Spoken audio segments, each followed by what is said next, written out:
Bonjour à tous, c'est Simon et je suis avec vous pour vous causer d'un des films les plus terrifiants de ces dernières années et qui restera probablement comme une des grandes trouillasses de 2022. C'est un film qui s'intitule Abuela et qui est réalisé par Paco Plaza. Paco Plaza, c'est l'un des deux créateurs de REC, aux côtés de Jaume Balagueró, et sa carrière solo, au fur et à mesure, devient de plus en plus intéressante, et là, il atteint, avec ce film d'horreur, un niveau d'effroi, de vertige et de terreur qui, moi, m'a particulièrement impressionné lors du dernier festival de Gérardmer. Alors, qu'est-ce que ça raconte, Abuela? C'est l'histoire d'une jeune femme qui est mannequin, on va dire, qui arrive à vivre, tout simplement, du fait d'être mannequin, mais qui a dépassé les 25 ans, ce qui, dans ce milieu-là, on va dire, signe plutôt la dernière partie de sa carrière, qui n'est pas encore une star, loin s'en faut, et qui donc commence forcément un petit peu à s'inquiéter quand soudain, elle apprend que sa grand-mère qui l'a élevée parce que ses parents sont morts dans un mystérieux accident, sa grand-mère vient d'avoir un gros problème vasculaire cérébral, quoi. En gros, on n'en saura pas beaucoup plus, mais elle semble avoir fait une sorte d'AVC. Elle est donc à l'hôpital, elle doit retourner en Espagne pour s'occuper d'elle. C'est ce qu'elle va faire et ce qu'elle fait finalement avec un certain amour parce qu'elle est très attachée à cette femme, à cette très vieille femme qui est désormais dépendante, mais alors qu'elle retrouve l'appartement dans lequel elle a grandi auprès de sa abuela, elle va découvrir que cet appartement n'est plus tout à fait le même, que sa grand-mère n'est pas forcément telle qu'elle se la rappelait et que la situation est sur le point de dégénérer d'une manière assez radicale. Alors, pourquoi est-ce qu'on a envie de vous parler de ce film? Je vais vous le dire tout simplement, pour moi, c'est un sommet de terreur. Véritablement. Je me suis fait dessus. Pas exactement, rassurez-vous, vous pouvez y aller sans couche sécurité en salle, a priori ça va bien se passer, mais oui, effectivement, c'est un film qui est très éprouvant. Pourquoi? On va essayer de travailler un petit peu sur les mécaniques de la peur et de l'émotion, parce que pour que ce soit vraiment puissant, il faut toujours que les deux soient liés. Alors, qu'est-ce qui se passe dans Abuela? Vous avez plein de films qu'on qualifie de films fantastiques, de films de genre, qui vont en réalité plutôt jouer sur l'adrénaline. Vous savez, les fameux jumpscares, les sursauts. Ce monstre, ce tueur, cette créature qui surgit à l'écran, qui tue 3 personnes et qui disparaît. C'est par exemple une des mécaniques principales des Conjuring, et en général des films de James Wan. On a souvent tendance à classer ça dans l'horreur. À y réfléchir, on pourrait quasiment placer ça dans le cinéma d'action, parce qu'il y a bien effectivement une question d'intensité, de stress, de pic d'adrénaline, qui n'est pas nécessairement, pas toujours compatible avec l'angoisse.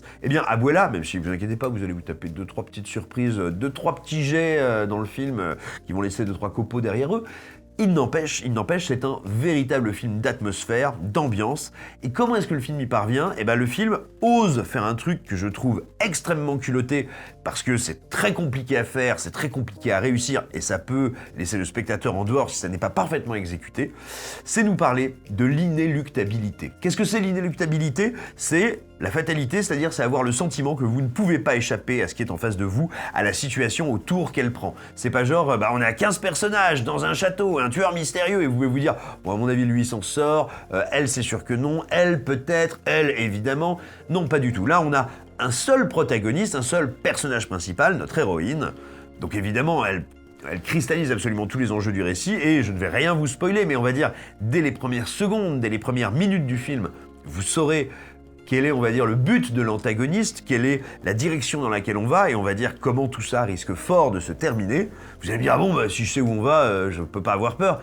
Eh bien si, parce que du coup, ce sur quoi se base la terreur est sur un truc qui est véritablement, c'est ce sentiment qui fait que tout d'un coup vous sentez le sol se dérober sous vos pieds, c'est cette idée que on a un personnage principal qui est très intelligent, qui comprend dans quelle direction les événements sont en train de l'amener et qui va travailler à y échapper et qui va réagir avec beaucoup de finesse. En gros, toutes ces réactions sont en permanence logiques dans le film. Vous allez toujours vous dire, voilà, c'est ça qu'on fait. On reste pas dans cette situation, on se barre, on essaye de s'échapper. Il faut contrer ton adversaire comme ça. Cette malédiction, tu vas y échapper en accomplissant tel truc. Ce qui est absolument terrible, et je vous dis, moi qui me mets dans un état de panique morale totale dans le film, c'est que Paco Plaza arrive parfaitement à nous montrer une héroïne intelligente, décidée à vraiment contrer le fatum, le destin qui lui tombe dessus, et qui n'y parvient pas, parce que la mécanisme, la tragédie horrifique qui s'est mise en branle autour d'elle est plus forte, plus intelligente, plus terrible, et va finir par la broyer, peut-être. Et donc c'est ça qui est assez incroyable dans le film, c'est que dans les premières minutes, vous vous dites « Ok, bon, c'est très bien mis en scène, c'est extrêmement bien découpé, éclairé et interprété », Mais est-ce que ça m'intéresse vraiment de savoir si cette personne dont on m'a dit qu'elle allait prendre très cher va effectivement prendre très cher? Eh bien oui, parce que le film arrivera en permanence à vous mettre un profond doute sur la nature de ce que vous voyez. Est-ce qu'on est en pleine hallucination? Est-ce qu'on est véritablement dans le surnaturel? Est-ce que cette personne est victime d'une malédiction ou d'un délire de persécution qu'elle entretient? Et surtout, vous croirez en permanence à la pertinence et à l'intelligence des actions qu'elle va mener pour s'en tirer, qui marcheront ou pas. Et ça, c'est vraiment un sentiment qui est affreux. Et alors, qui est décuplé parce que Paco Plaza, c'est un immense metteur en scène, on ne le dit pas assez souvent. J'aime beaucoup Jaume Balaguerro aussi, et il a prouvé notamment avec Malveillance que lui aussi était un metteur en scène plutôt Hitchcockien lui, mais qui avait une vraie patte. Alors moi, ce que j'aime chez Plaza, c'est que c'est quelqu'un qui a un sens un peu géographique de la terreur. Ce que je veux dire par là, c'est que le grand appartement dans lequel survit cette abuela, est quand même, j'adore le dire comme ça, c'est totalement débile, je suis désolé. Bref, ce grand appartement dans lequel vit la abuela, il est très particulier. Il est très particulier parce qu'au fur et à mesure des séquences, au fur et à mesure qu'on va passer dans l'angoisse, dans l'effroi, dans la terreur, puis, pour le dernier tiers du film, dans un pur cauchemar surréaliste, eh ben la géographie de l'appartement va changer légèrement. Des fois de manière à vous perdre un petit peu, des fois de manière à vous faire dire « mais non, là, ça devrait pas être cette pièce ». Parce que comme Plaza est extrêmement bon en spatialisation, ça fait partie de ces films dans lesquels on sait en permanence, ou du moins on croit savoir, toujours où on se trouve. Et quand nos repères géographiques, après avoir été très bien établis, commencent un peu à être sapés, à être détruits, ben ça devient extrêmement compliqué de ne pas céder à la panique. Et il y a plusieurs moments où il va mêler le rêve à la réalité, où questionner, nous, notre rapport à ce qu'on voit, parce que ce sera à nous de trancher. Est-ce que c'était une hallucination? Est-ce que c'est un rêve? Est-ce que c'est une vision? Une prémonition? Et donc, tout ça fait qu'on est en permanence en train de douter du statut des images qui nous sont montrées, et à nouveau, eh bien, ça crée de l'incertitude, ça crée de l'effroi. Et moi, mais ça c'est très subjectif, c'est très personnel, je ne connais pas beaucoup d'angoisse plus, je dirais, irrésistible, et surtout à laquelle on peut tous s'identifier comme spectateurs, que la peur de la désorientation. Être perdu quelque part, constater que ce qui était commun et familier devient un labyrinthe, devient un endroit où on ne peut plus se repérer, donc on ne sait pas qu'est-ce qui va se passer quand on va ouvrir la porte. Moi, c'est un truc en tout cas qui fonctionne très bien sur moi et qui, je crois, c'est assez contagieux, quoi. Et quand vous êtes dans une salle de cinéma et que vous sentez que toute la salle est un peu en train de basculer comme ça, c'est comme une comédie où tout le monde rit. Sauf que c'est l'inverse, tout le monde flippe. Et c'est pas mal non plus. Le film est extrêmement réussi parce qu'il se repose sur deux comédiennes incroyables, Almuneda Amor qui joue la jeune femme qui est très impressionnante et Bera Valdez qui joue la abuela. Toutes deux sont physiquement très investies. C'est important à dire parce que comme c'est l'histoire d'une jeune femme qui s'occupe de sa grand-mère qui est devenue dépendante, ce sont des corps qui sont en contact, qui se touchent. Cette grand-mère, il faut lui donner à manger, il faut la laver, il faut la protéger, ou au contraire sans protéger. C'est très compliqué de jouer avec un tel degré d'intimité, les deux le font admirablement et elles font vraiment des partitions très impressionnantes. Mais pour moi, là où le film devient complètement délirant, c'est que Paco Plaza, c'est quelqu'un qui connaît extrêmement bien sa culture, ses rituels et la symbolique qui va avec. Quand le film va commencer, vous allez vous dire « Tiens, c'est marrant que ce soit le réalisateur de REC, je reconnais vraiment ces immeubles madrilènes dans lesquels déjà se déroulait REC et REC 2. » Et c'est pas juste que ce serait le seul décor qu'il connaît, c'est pas juste parce que c'est familier, c'est pratique, c'est machin. Alors c'est aussi parce qu'il a tourné pendant la crise sanitaire en Espagne et que sans doute c'est un type de décor qui était plus possible et pratique à investir pour une équipe de cinéma à ce moment-là. Mais surtout, on sent que c'est quelqu'un qui a une conscience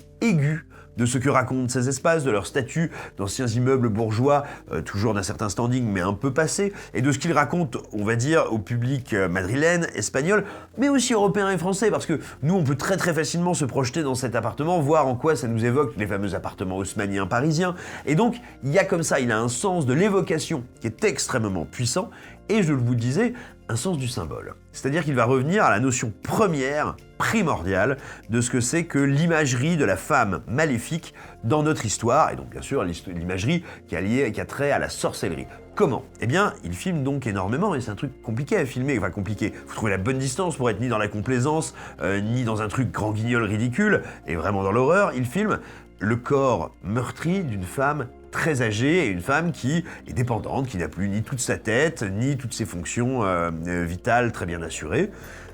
Eh bien, il faut quand même voir que la première manière de représenter les sorcières, et globalement, on va dire, les femmes qu'on voulait mettre au banc de la société depuis le Moyen-Âge, depuis l'époque médiévale, ça a été de représenter des femmes devenues inutiles socialement, donc trop vieilles, méchantes. Regardez, les sorcières sont rarement, enfin, sauf à Halloween aux États-Unis, dans des petites villes où les gens sont fous, sont rarement des espèces de bimbos. La sorcière est toujours vieille, tordue, biscornue, parce qu'elle est, entre autres choses, détentrice d'un savoir qui échappe aux hommes dans le sens les humains, mais aussi aux hommes, et donc il y a ce savoir menaçant, mais il y a aussi ce corps, qui n'est plus un corps qui peut enfanter, plus un corps désirable, qui est donc un corps devenu autre, extérieur à ses missions sociales à l'époque dans la société, et donc qu'on va investir d'une symbolique de la peur et de quelque chose, et de l'ordre du dégoût, pour pouvoir montrer ce personnage du doigt. Eh bien, alors ça c'est un truc que vous trouverez dans un livre passionnant qui s'appelle « Sorcière, la puissance invaincue des femmes » de Mona Chollet, je vous le recommande, il est brillant et il démontre ça avec énormément d'acuité, puis en plus, en termes de style, c'est un bonheur à lire. Bref, foncez, c'est un bouquin génial.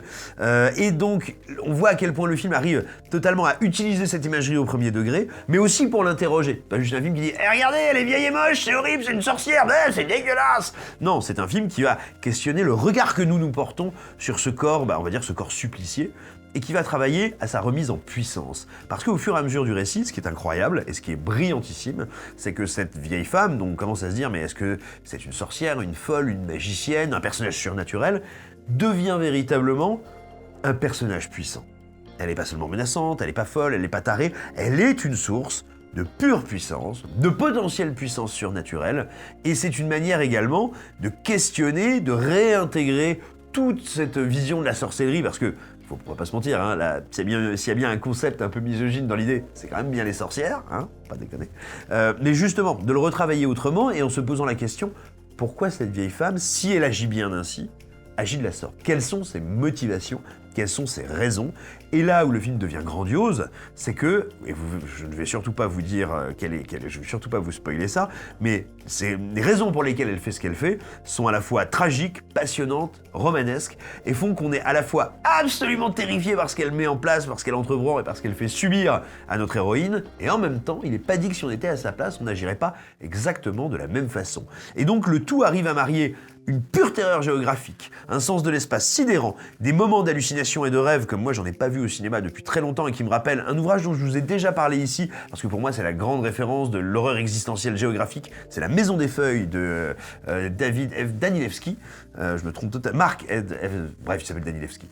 Brillant ouvrage, mais aussi toute une réflexion sur le féminin au cinéma, le corps vieilli, le corps âgé, et aussi une forme de ce qu'on pourrait appeler de féminin sacré, et là où ça devient génial dans la dernière partie, c'est qu'il va marier tout ça, le film, ce bon Paco Plaza, et son chef-op qui est absolument incroyable, Daniel Fernandez Albello, qui fait une image incroyable, ils arrivent à marier tout ça avec l'imagerie du vieux cinéma de sorcières à l'ancienne, du cinéma surréaliste des années 60, et même d'un certain cinéma B un peu érotique, et oui, il y a même de ça dans le film les gars, il y en a pour tout le monde. Bref, Abuela, c'est un film absolument sidérant, c'est un film qui est d'une richesse démente, c'est un film qui va vous coller une trouillasse de tous les diables pour peu que vous soyez sensible à ce principe d'inéluctabilité, c'est-à-dire pas de vous dire « Mon Dieu, qui va passer à la casserole ?» mais plutôt de vous dire bon, bah ok, on est parti pour l'horreur, on va descendre tout en bas et j'ai pas de ceinture de sécurité. Ah voilà, c'est un peu l'idée de Abuela. Si vous avez envie de voir ça, eh ben écoutez, vous allez prendre un pied sans nom, donc réalisé par Paco Plaza, je vous le disais, le réalisateur de Rec, mais scénarisé par Carlos Vermouth. Alors déjà, c'est un monsieur qui a un nom rigolo, ça n'est pas donné à tout le monde, mais c'était également le scénariste et réalisateur d'un film que vous n'avez pas vu alors qu'il était génial, qui s'appelait La Niña de Fuego. Eh bien, alors oui, bon, je prononce ça encore n'importe comment. Allez voir, regardez La Niña de Fuego, grand film noir et film surréaliste. Bref, Abuela, c'est incroyablement brillant, ça fait... Vous allez vous faire dessus. Je sais pas pourquoi je vous disais que vous allez vraiment vous faire dessus. Moi, c'est un de mes énormes coups de cœur de ce début d'année. J'espère qu'il vous plaira. Et bah donc, likez cette vidéo, partagez-la et profitez-en également pour devenir membre premium d'Écran Large. Parce que c'est bien d'être premium sur Écran Large, c'est intéressant, c'est important, ça vous donnera accès à des articles exclusifs réservés à ceux qui nous soutiennent, en tout cas qui ont les moyens et l'envie de le faire. C'est 4 articles par semaine où on revient sur de grands artistes, sur de grands metteurs en scène et sur leurs œuvres pour vous en causer chercher et vous trouverez des papiers aussi bien sur du Takashi Miike qui a fait des films d'horreur fous, que sur des westerns, que sur des films d'horreur comme Démon de Lamberto Bava, sur des classiques inconnus ou oubliés comme La Traque de Serge Leroy, ou enfin voilà, ou Romy Schneider plus récemment, bref. Tous les cinémas, toutes les filmographies, toutes les œuvres, tous les artistes, tous ceux qui nous ont marqués et dont on a envie de vous transmettre la passion. Dites-nous tout ce que vous aurez pensé de cette vidéo. Nous on vous embrasse, on pense bien à vous et on vous souhaite de très joyeux cauchemars.